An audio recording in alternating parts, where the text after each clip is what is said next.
Now look, funny man, we have to be really careful with the way we phrase some of this stuff because it's a very sensitive subject. It can be quite a touchy thing. That's what she said. Oh, this is a show that we made for you, for your mom and your dad and your aunties too. So grab yourself a coffee, it's a crack of dawn, and strap yourself in for a Higgs good morning.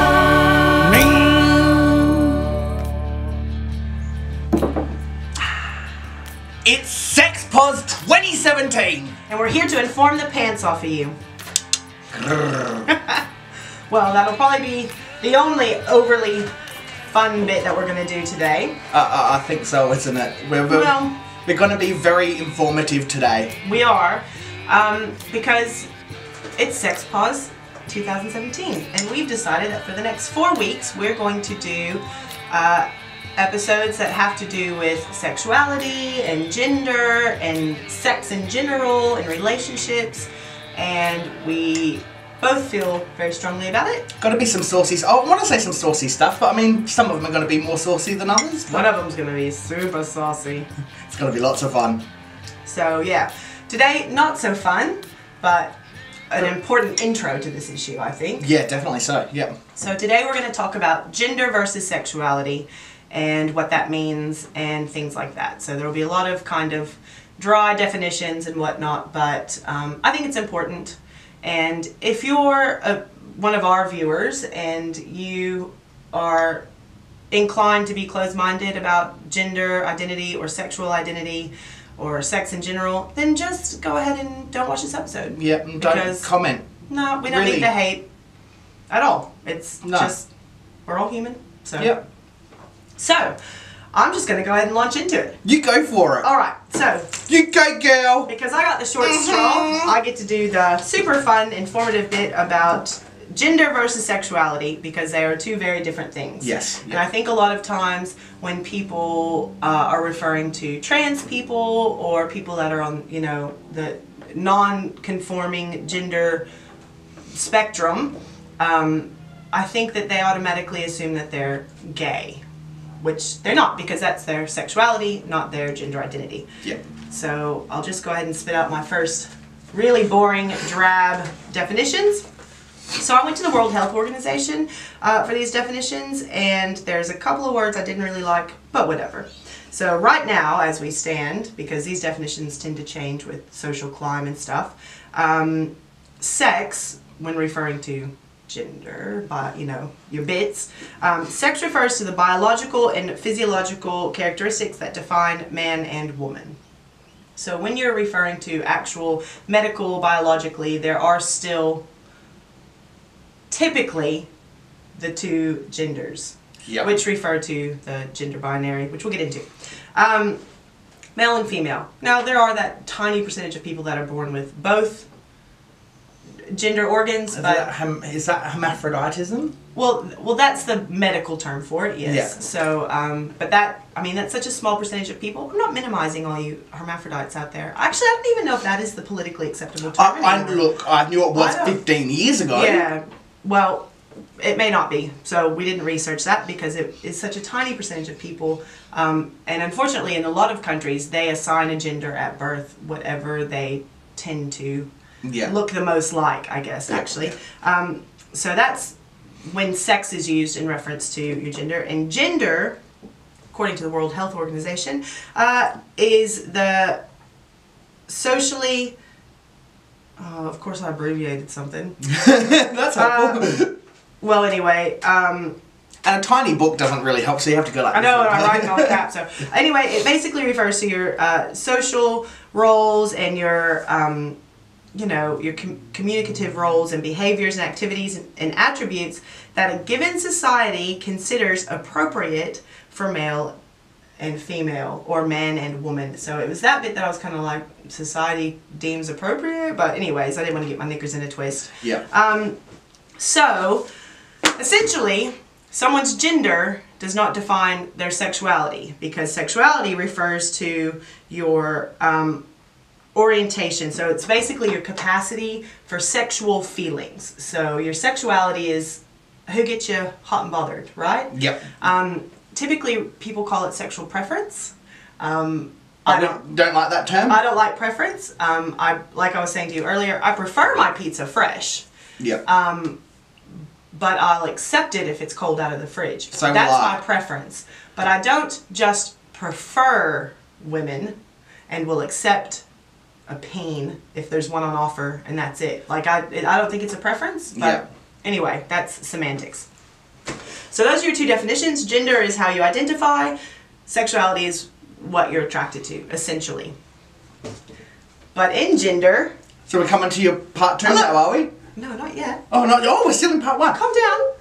I've still got time. I got 4 minutes. So anyway, I'm a visual learner. See, I didn't want to do it like this, Ziggy. I told you. That's all right. Help me. So I've made a chart. Hold it. I've made a chart because I'm very visual, and I am not speaking for everybody on the gender spectrum. What I'm doing is trying to simplify it down because it seems to be something, especially since Caitlyn Jenner was in the news and stuff like that, people have just been up in arms in the whole bathroom thing that's going on. I thought I would try to clear it up a bit if you're one of those people that has a problem with it. So, just a little bit closer. We don't have a lot of backspace on this, so it could That's fall all off right. at It'll any be fine. minute. We got it. Okay. So here is my gender chart, right? So this is your identity, how you identify, and this is your biology, how you were born. Self-explanatory? Yeah, very self-explanatory. Right. So I am cisgendered, which means I identify As a gender that you were born as. as my biological gender. Yeah. So my identity and my biology match, which is very lucky for me, I think. So we'll just put me right here, very far in this corner, right? That's me. Well, not just me, but other cisgendered people. Yeah. So people who identify as the gender they were born.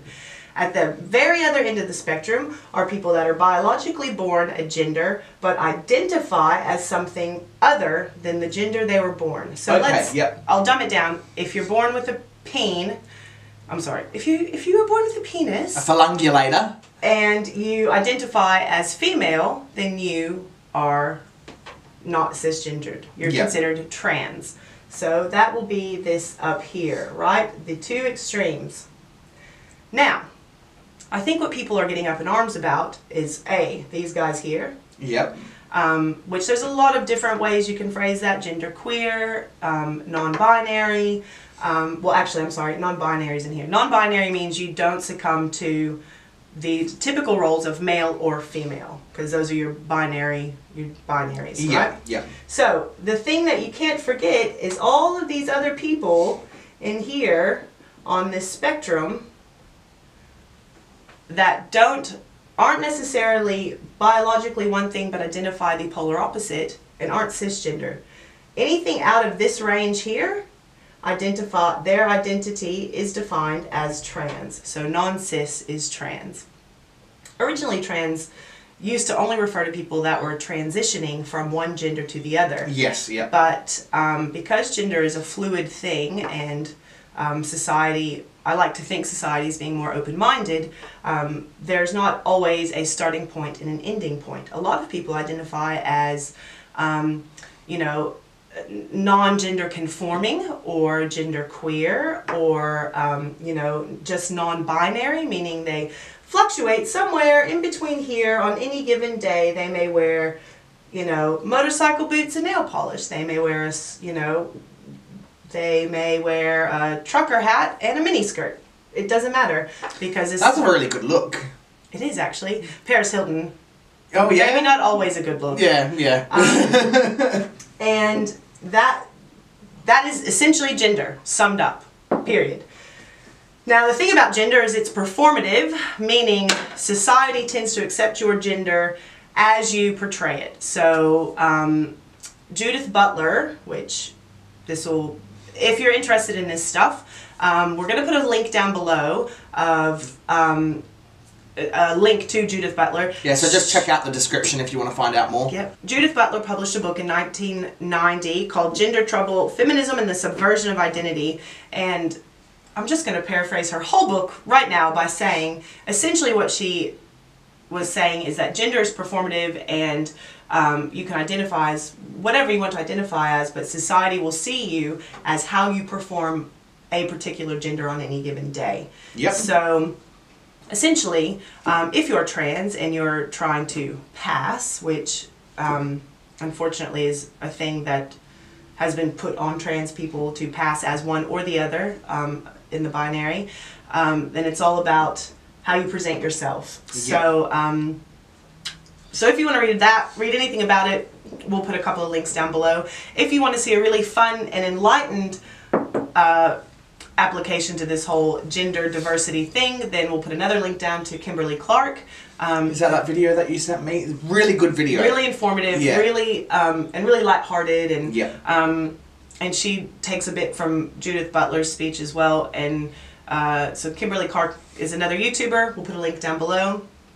The only thing really that I think we have a problem with nowadays in gender, and I'm not speaking on behalf of non-binary and non-conforming gender people, but what I am saying is I get sick to death of hearing about people that have requested that someone use another pronoun. Yep. And people have a problem with it. The thing about that is, yeah, it's hard to remember. If you've known someone for a long period of time as one pronoun, like my preferred pronoun is she. I'm cisgendered, so it's easy for me to say my preferred pronoun is she. I do have friends that are trans, and they fall into the habit of saying they and them, which, while it sounds plural, isn't necessarily plural. It just means non-binary, somewhere in between. Yep. And in their journey of being trans and their process, they have started referring to people as them and they. And I've had to say I prefer the pronoun she.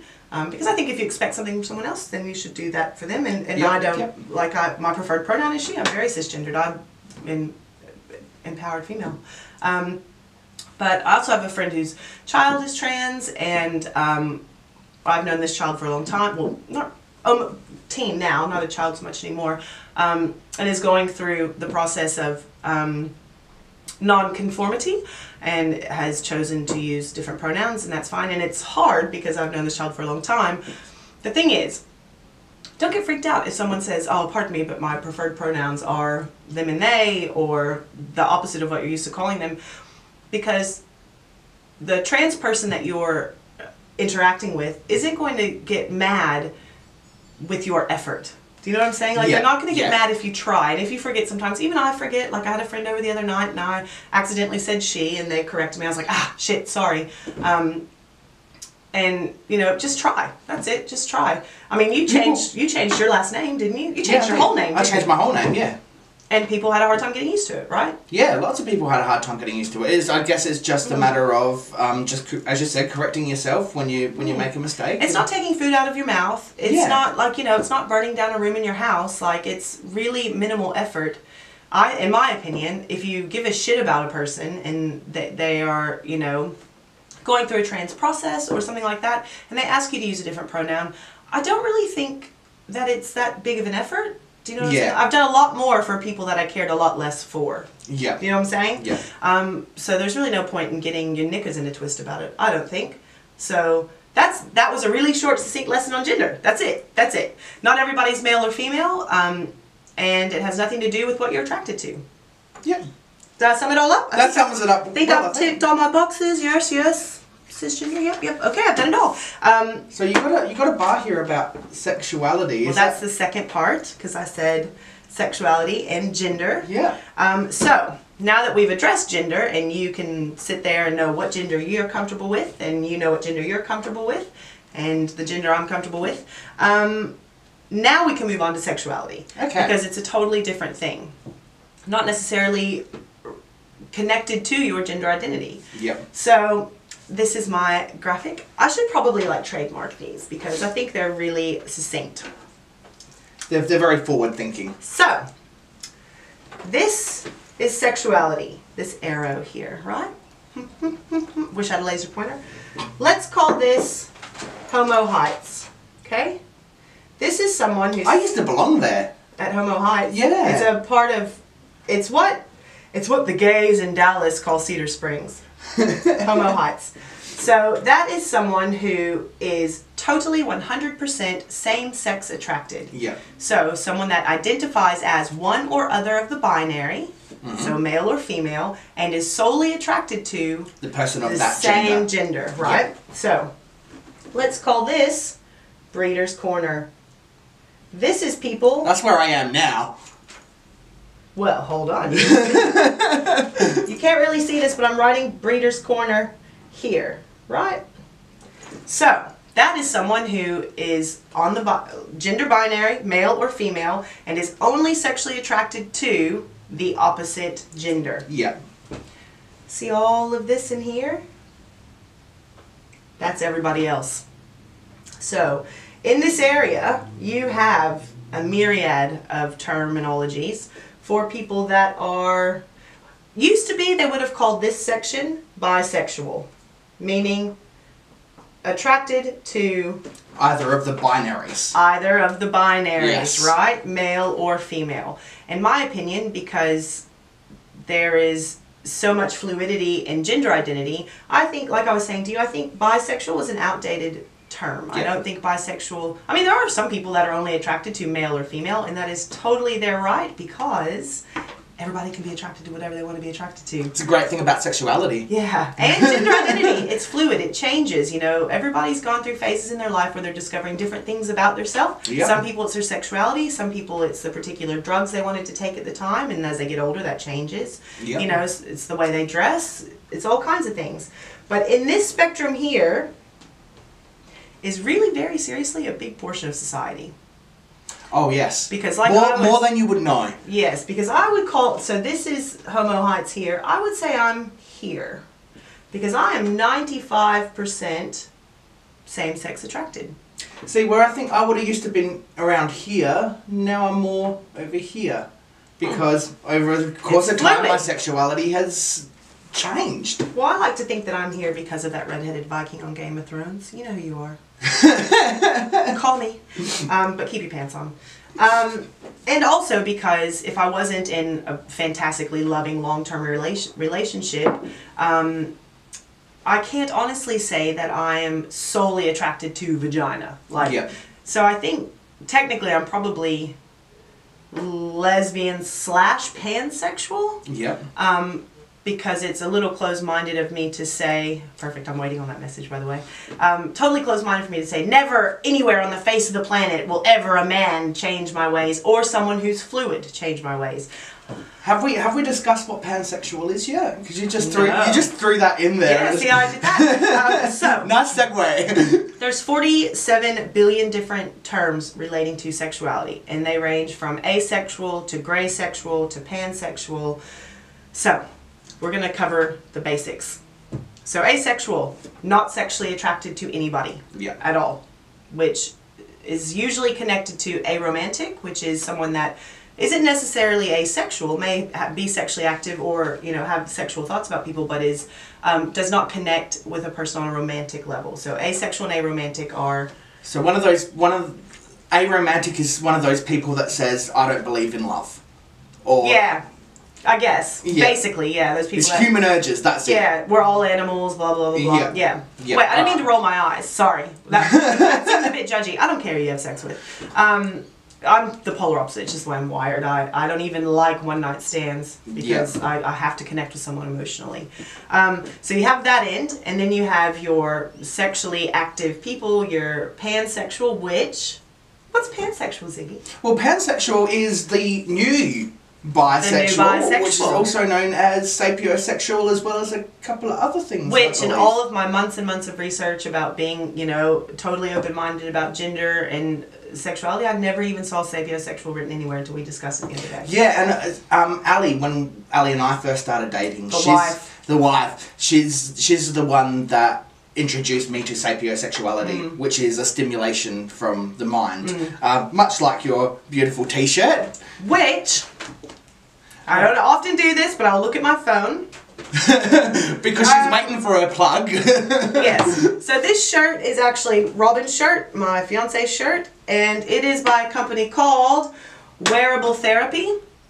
check them out. They're really great. The name is here. I'll find the link. Actually, the link is here. Yep. Wearable therapy. They address a lot of different issues in clothing, so they're pretty cool. And Robin was given this shirt. I don't know if she did some art for them or what, but I covet it. I love it.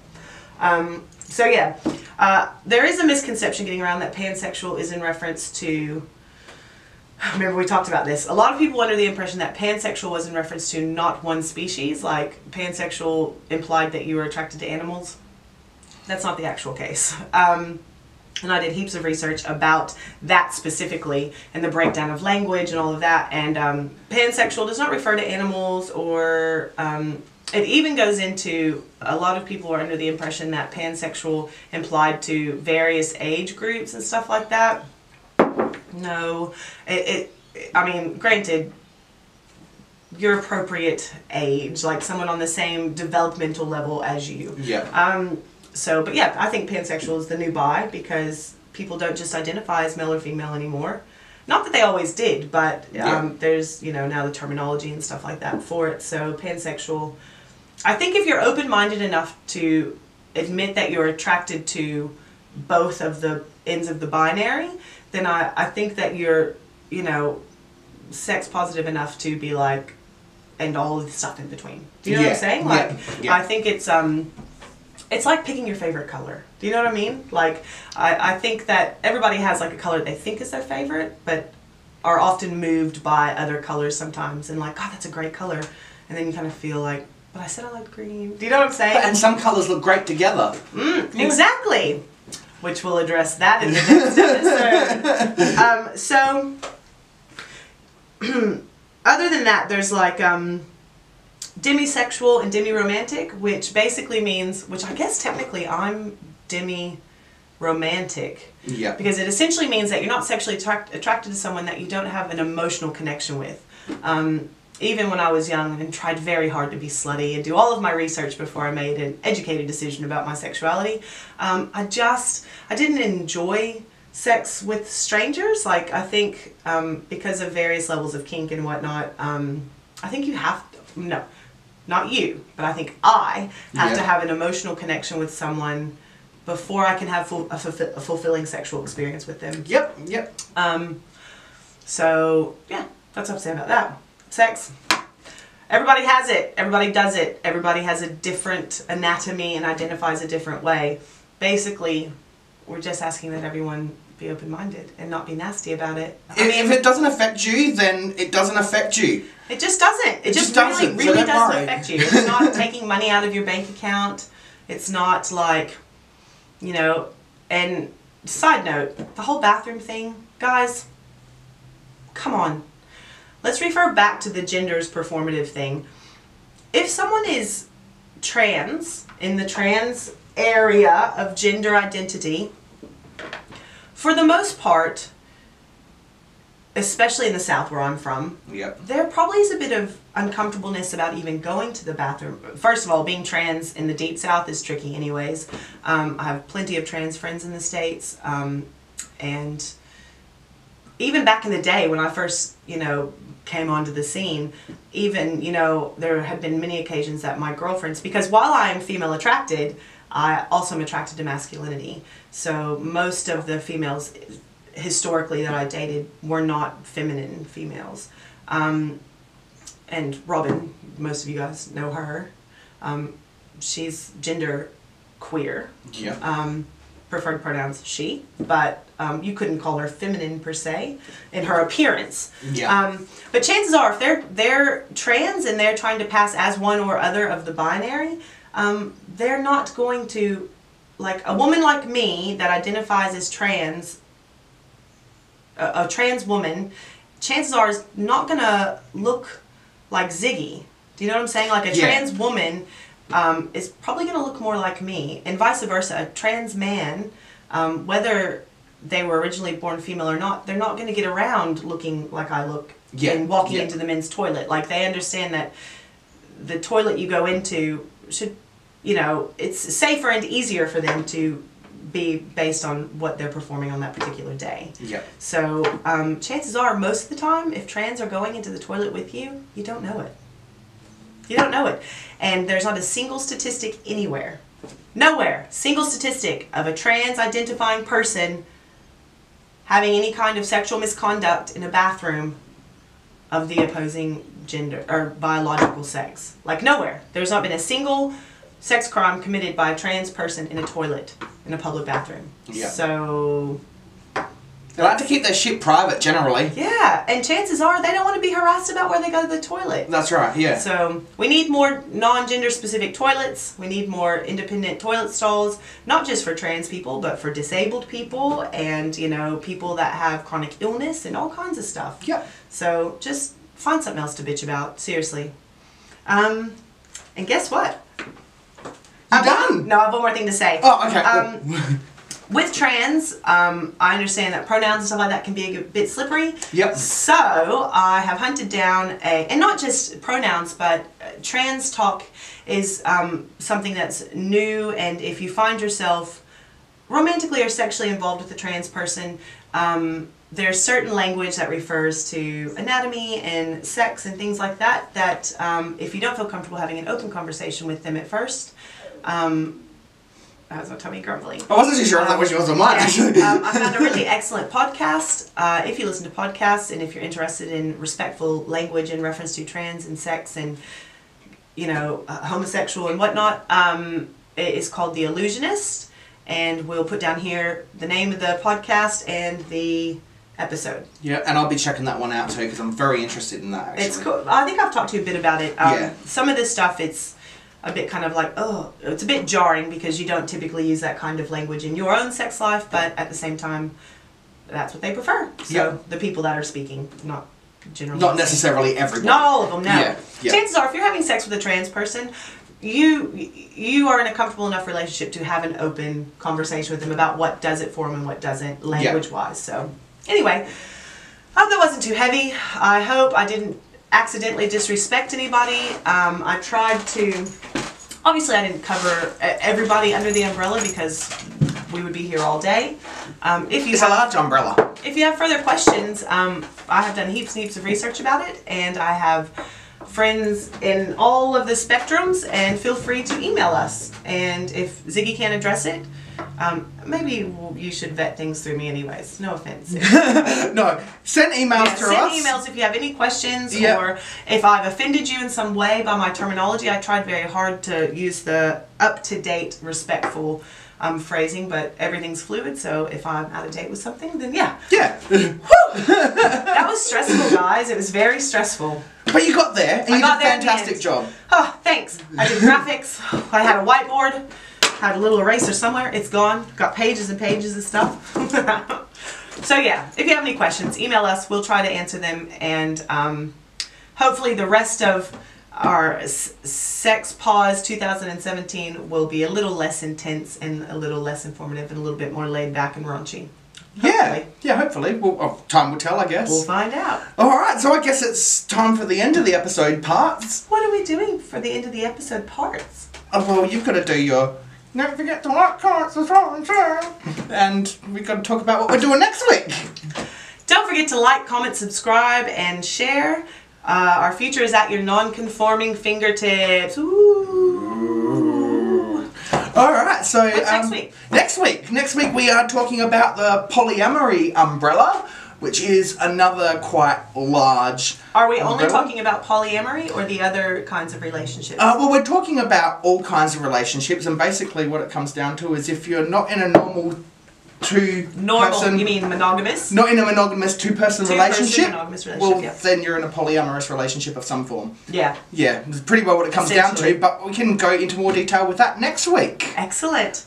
Now it's time for another installment of... Reenhackments. Alright, so what are we doing for Reenhackments this week? Today we're doing Priscilla Queen of the Desert. It's one of my favourite Australian movies. Mine too. We were going to do Hedwig and the Angry Inch, but if you dissect Hedwig into scenes, it's quite serious and dark. And we couldn't, without it being surrounded by the scene before and after it, we couldn't really find a scene within itself that was just lighthearted comedy. Not that this scene is lighthearted comedy, but after that intense episode, we wanted something a bit more light, so we opted for Priscilla Queen of the Desert. Alright, so, I guess we do Priscilla then. Hold on, I gotta get in character. Okay.